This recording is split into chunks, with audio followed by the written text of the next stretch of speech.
میرا نام حسینہ ہے۔ اس وقت میری عمر 42 سال ہے اور یہ کہانی آج سے 3 سال پہلے شروع ہوئی۔ میں شادی شدہ اور ایک بچی کی ماں ہوں۔ میرے میاں دبئی جاب کرتے تھے اور سال میں 20 دن کی چھٹی پر گھر آتے تھے۔ زندگی اچھی طرح گزر رہی تھی اور میں اپنے گھر میں خوش تھی، اگرچہ تنہائی کاٹتی تھی، مگر اب میں اس اکیلے پن کی عادی ہو گئی تھی۔ اگرچہ مجھے آس پڑوس اور خاندان کے مردوں کی طرف سے ناجائز تعلقات کی آفریں بھی ملی، مگر مجھے ایسی باتوں سے کوئی سروکار نہ تھا اور نہ ہی میں اپنے شوہر سے بے وفائی کرنا چاہتی تھی، کیونکہ مجھے اپنے شوہر سے بے حد محبت تھی اور ایسے ہی نہیں مجھ سے۔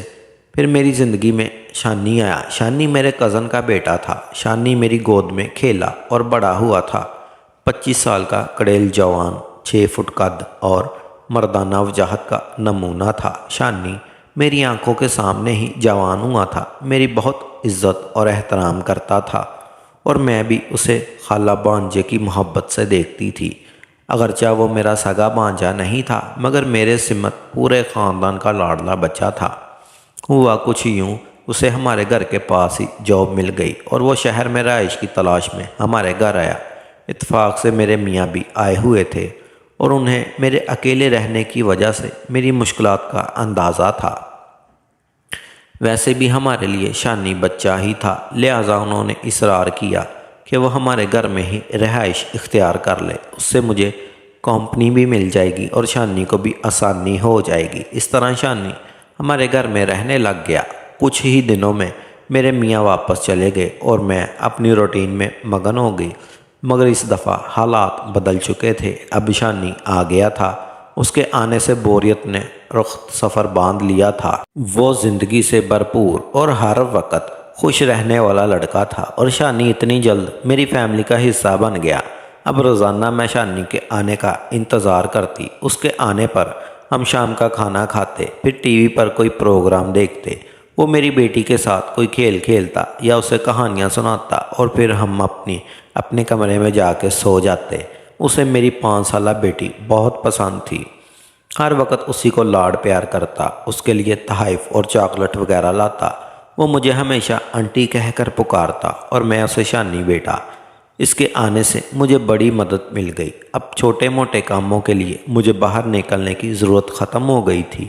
میرا ہر کام وہ خود ہی کرتا اور گھر میں ایک مرد کی موجودگی میں بہت محسوس کرنے لگی اور مجھے بھی اس سے انسو پیار ہو گیا۔ سوموار سے جمعے تک ہمارے گھر رہتا اور جمعے کی رات کو اپنے قصبے میں ماں باپ کے پاس چھٹی گزارنے سیدھا سوموار کو آفس پہنچ جاتا۔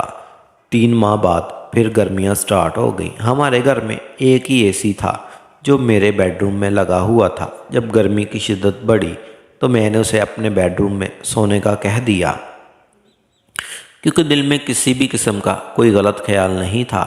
اب وہ روزانہ میرے بیڈ پر سونے لگا، مگر سونے سے پہلے وہ روزانہ موبائل پر اکثر چیٹ کرتا تھا، مگر میں نظر انداز کر کے سو جاتی تھی۔ پھر ایک دن پوچھا تو شرما کر بولا، خالہ گرل فرینڈ بنائی ہے، کوئی ثانیہ نام کی، اس کے آفس میں کام کرتی تھی، نوجوان اور خوبصورت لڑکی تھی۔ مجھے سن کر تھوڑی حیرانی ہوئی کہ بچہ تو بڑا ہو گیا ہے، مگر ہلکا سا جلن کا بھی احساس ہوا کہ مجھ جیسی خوبصورت عورت کو چھوڑ کر کسی اور عورت میں دلچسپی لے رہا ہے، کیونکہ میں اس کے سامنے کپڑوں کی خاص فکر نہ کرتی تھی، کبھی گلا ڈھانپنے کی کوشش نہیں کی تھی۔ مجھے کھلے گلے کی قمیض پہننا پسند تھی۔ بہرحال اب مجھے اس کی گرل فرینڈ جیسے جلسی محسوس ہونے لگی تھی، کیونکہ جب اس سے گرل فرینڈ بنائی تھی تب سے اس کی روٹین بدل گئی تھی۔ اب ہم اپنی توجہ کم کر دی تھی اور ہر وقت اپنی گرل فرینڈ سے باتوں میں یا چیٹ میں مصروف رہتا تھا۔ ایک دن ڈرائنگ روم میں گزری تو فون پر اپنی گرل فرینڈ سے چیٹ میں اتنا مگن تھا کہ اسے پتہ بھی نہ چلا کہ میں بیڈ روم سے باہر آ گئی۔ وہ اسکرین پر نظریں ٹکائے بیٹھا تھا۔ شاید اس کی گرل فرینڈ نے اپنی کوئی تصویر بھیجی تھی جس سے اس کا چہرہ کھل اٹھا تھا۔ اب شانی کو دیکھنے کی میری نگاہ کا رویہ بدل چکا تھا۔ اب میں اسے کسی اور نظروں سے دیکھنے لگی اور اس کے سامنے پوری طرح خوبصورت کپڑے پہن کے تیار ہو کے آ جاتی، مگر وہ پتہ نہیں کس چکنی مٹی کا بنا ہوا تھا۔ اس پر میرے لطف و کرم کی بارش کا کوئی اثر نہ تھا۔ اس کی نگاہوں میں میرے لیے وہی احترام اور عزت تھی جو ایک بیٹے کی ماں کے لیے، مگر میں نے اسے اپنے دل کی تخت پر بٹھا لیا تھا اور خیالوں میں اس کے ساتھ بہت محبت کر چکی تھی، حالانکہ میں جانتی تھی کہ اس کے ساتھ ایسا ہونا ناممکن ہے، کیونکہ اس کی اور میری عمر میں بہت فرق ہے، اور پھر بیچ میں عزت و احترام کی دیوار۔ دن گزرتے گئے اور ہر آنے والا دن میرے لیے مشکل ہوتا گیا۔ میرا دل و دماغ دو حصوں میں تقسیم ہو چکا تھا۔ ایک حصہ شوہر کی وفا کا تقاضا کرتا تو دوسرا حصہ شانی سے محبت کی آرزو کرتا۔ میں دو راہے پر بری طرح پھنس چکی تھی۔ بات صرف شانی کی شخصیت کی تھی۔ اس کی شگفتگی اور میری فیملی سے لگاؤ نے بھی مجھے متاثر کیا تھا، مگر ہمارے درمیان تعلقات میں موجود احترام اگلی پیش رفت میں بہت بڑی رکاوٹ بنا ہوا تھا۔ پھر جب سے اس کی کلموہی گرل فرینڈ کے چکر میں وہ پڑا ہوا تھا، وہ بالکل ہی بدل گیا تھا۔ اس کی توجہ کا مرکز اس کی گرل فرینڈ بن گئی تھی، اور میں جو اس کی توجہ کی عادی ہو گئی تھی، اسے اس بے رخی نے مزید تڑپا دیا تھا۔ میں کوئی اگلا قدم اٹھانا چاہتی تھی، مگر میری انا اور غرور مجھے روکے ہوئے تھا۔ میں لاکھوں میں نہیں تو ہزاروں میں ایک تھی۔ مجھے جو دیکھتا وہ دیکھتا ہی رہ جاتا تھا۔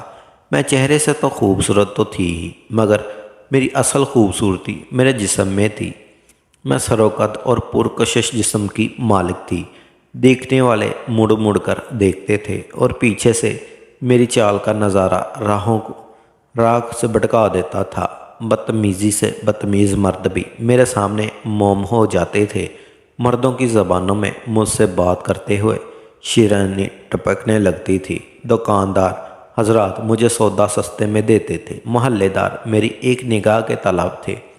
میرے رشتہ دار مجھے مدد کی پیشکش کیا کرتے تھے، اپنے فون نمبر دیتے کہ کوئی بھی کام ہو تو انہیں ہی بتاؤں، مگر میں ان عنایات و نوازشات کا مقصد جانتی تھی اور سمجھتی تھی کہ سب عزت دے کر میری عزت لینا چاہتے تھے، مگر میں اپنے شوہر کے پیار میں پاگل تھی، اور میں اپنے شوہر سے بے وفائی کا سوچ بھی نہیں سکتی تھی۔ اس لیے میں نے اپنی ضروریت کو دبا ڈالا تھا، مگر شانی نے انجانے میں میری کھچلی ہوئی خواہشات کو جگا دیا تھا۔ اب میں اس کا پیار پانا چاہتی تھی، مگر کوئی راہ دکھائی نہ دے رہی تھی۔ ابتدائی کوششوں کے بعد میں تھک کر مناسب وقت کا انتظار کرنے لگی اور اپنی توجہ دوبارہ اپنی بیٹی اور شوہر پر مبذول کر دی۔ پہلے دن میں اپنے شوہر سے ایک بار فون پر بات کرتی، اب 2 بار کرنی شروع کر دی۔ بیٹی تو پہلے ہی میری زندگی کا محور تھی، اور پھر 3 ماہ بعد میری سنی گئی شامی کا اپنی گرل فرینڈ سے بریک اپ ہو گیا۔ اس نے پروموشن کے لیے اپنے باس سے دوستی کر لی۔ شانی بہت اداس ہو گیا تھا، بہت بجھا بجھا رہنے لگا۔ رویا تو نہیں، مگر مجھے بتاتے ہوئے اتنا ہی غمگین تھا جیسے کوئی اپنی وفات پر ہو۔ میں نے اسے حوصلہ دیا کہ فکر کرو، تالاب میں بہت مچھلیاں ہوتی ہیں، تمہیں ضرور کوئی اچھی لڑکی ملے گی۔ اب مجھے موقع مل گیا تھا کہ میں اپنی چالیں ہوشیاری سے چلوں، مگر اس سے پہلے مجھے اس کو اس غم کے فیض سے نکالنا تھا۔ لہٰذا میں نے پلاننگ شروع کر دی، اور جمعے کو وہ جاب سے آیا تو میں نے کہا کہ کھانا آج باہر کھاتے ہیں، تیار ہو جاؤ۔ وہ فریش ہو کر آیا۔ اتنی دیر میں میں بھی تیار ہو گئی، اور ہم تینوں ایک ریسٹورنٹ میں کھانا کھانے چلے گئے۔ وہاں پہلے تو افسردہ سا بیٹھا رہا، پھر آہستہ آہستہ نارمل ہو گیا، اور ہم نے مزے سے کھانا کھایا اور گھر آ گئے۔ گھر آ کر بھی وہ ایسے ہی موبائل پکڑ کر بیٹھا اور افسردہ صورت بنا لی۔ میں نے پوچھا کہ اب کیا ہوا، تو وہ اپنی گرل فرینڈ کی تصویریں دکھانے لگا۔ مجھے تھوڑا سا غصہ آیا اور اسے کہا کہ وہ ابھی اس کی ساری تصویریں ڈیلیٹ کرے اور اپنے سامنے اس کی ساری گیلری خالی کر دے، اور کہا کہ جب تک گرل فرینڈ نہیں بنتی مجھے ہی اپنی دوست سمجھے، اور آئندہ مجھے میرے نام سے پکارے، خالہ آنٹی کا ڈرامہ چھوڑ دے۔ اس طرح اپنے تعلقات کا پہلا پڑاؤ مکمل کیا۔ اس سے اگلے دن ہم نے کھانا گھر سے کھایا اور فلم دیکھنے چلے گئے۔ آہستہ آہستہ وہ مجھ سے فری ہونے لگ گیا۔ میں کوئی خوبصورت لڑکی دیکھتی تو میں اسے اشارہ کرتی کہ دیکھو کیا خوبصورت لڑکی ہے۔ وہ کسی بڑی پرکشش عورت کو دیکھتا تو مسکرا کر میری توجہ دلاتا۔ اب میں خوش تھی، اصل منزل تو نہیں پائی تھی مگر کافی کامیابی حاصل کر لی تھی۔ شانی کا موڈ بھی اچھا ہو گیا تھا۔ اب پہلے والی روٹین آ گئی تھی، بلکہ پہلے سے بھی بہتر۔ اب وہ مجھے نوٹس کرنے لگ گیا تھا۔ میں اسے اکثر اپنی طرف دیکھتے پاتی اور پکڑے جانے پر کبھی تو آنکھیں چرا جاتا اور کبھی زیر لب مسکرا جاتا۔ مجھے بھی اس کھیل میں مزہ آنے لگ گیا اور میں اپنے لباس کو اور بھی بے پرواہی سے پہننے لگی۔ شلوار قمیض کی بجائے ٹی شرٹ پہننے لگی جو کافی حد تک خوبصورت لگتی تھی۔ اب اس کی آنکھوں میں احترام کی بجائے پسندیدگی جھلکتی اور میں نے بھی اس کی نگاہوں کا تعاقب چھوڑ دیا تھا۔ حالانکہ مجھے پتہ ہوتا تھا کہ اس کی نگاہیں ٹی وی پر نہیں مجھ پر ہیں۔ میں اسے پورا موقع دیتی کہ بیٹا دیکھو۔ دن گزرتے گئے اور مجھے اب اس کی آنکھوں میں پسندگی سے بڑھ کر پیار کی تپش نظر آنے لگ گئی اور عزت کی بجائے محبت کی ڈورے دیکھنے لگی، مگر وہ کوئی عملی قدم اٹھانے سے ہچکچاتا رہا۔ ایک دن حسب معمول ٹی وی لاؤنج میں فلم دیکھ رہے تھے اور میں صوفے پر پشت لگائے بیٹھی تھی اور دونوں ٹانگیں سامنے ٹیبل پر رکھی تھی۔ اس کی توجہ سامنے اسکرین پر مرکوز تھی، مگر اب اس سلسلے کو آگے بڑھانے کا بوجھ بھی میرے کندھوں پر ہی تھا۔ مجھے ہی اگلے مرحلے میں اس گیم کو لے کے جانا تھا۔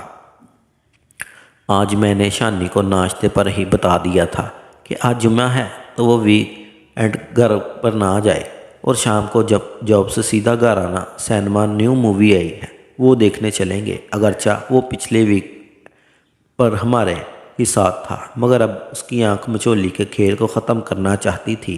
پھر گھر کے کام کیے اور شام کے لیے اچھا سا کھانا تیار کیا۔ کھانا تیار کرنے کے بعد فریش ہوئی، ابھی نہا کر نکلی ہی تھی کہ تھوڑی ہی دیر میں شانی بھی آ گیا۔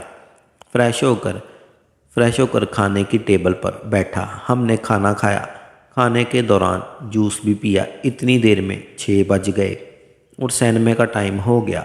پھر ہم فلم دیکھنے چلے گئے۔ فلم کی اچھی رومانٹک کہانی تھی۔ سینما سے گھر آ کر میں نے اپنی بیٹی کو سلوا دیا اور اسے بولا کہ کل تو تمہاری چھٹی ہے، چلو بیٹھو کچھ دیر ٹی وی دیکھتے ہیں۔ ہم ٹی وی روم میں بیٹھ کر کامیڈی شو دیکھنے لگے۔ میں بولی شانی کبھی گرل فرینڈ یاد آتی ہے؟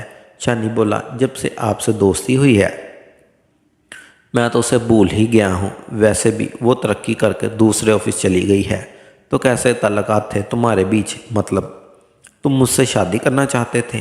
میں نے شرارتی لہجے میں پوچھا۔ اس کے چہرے پر شرماہٹ آ گئی۔ ہکلا کر بولا نہیں، مطلب نہیں، ہاں جی ہاں۔ میں بولی بڑے چھپے رستم ہو تم۔ اچھا میں تو تمہاری گرل فرینڈ سے بری لگتی ہوں تمہیں؟ شانی بولا جانے دیں، اب کیسی باتیں کرتی ہیں آپ، اس سے زیادہ جوان اور پرکشش ہیں۔ پھر جھٹ سے بولا سوری آنٹی، مجھے پتہ نہیں کیا ہو گیا ہے، میں کیا بولے جا رہا ہوں، آپ پلیز ناراض نہ ہوئیے گا۔ میں اس کے مزید پاس ہو گئی اور بولی تمہیں تو 3-4 ماہ ہوئے ہیں مجھے پسند کرتے ہوئے، میں تو 6-7 مہینوں سے تمہاری نظر کی منتظر ہوں، مگر ہماری عمروں کے فرق نے پاؤں میں بیڑیاں ڈالی ہوئی تھیں اور پھر تم نے کبھی پیش قدمی نہ کی تو میں تو مایوس ہی ہوتی چلی تھی۔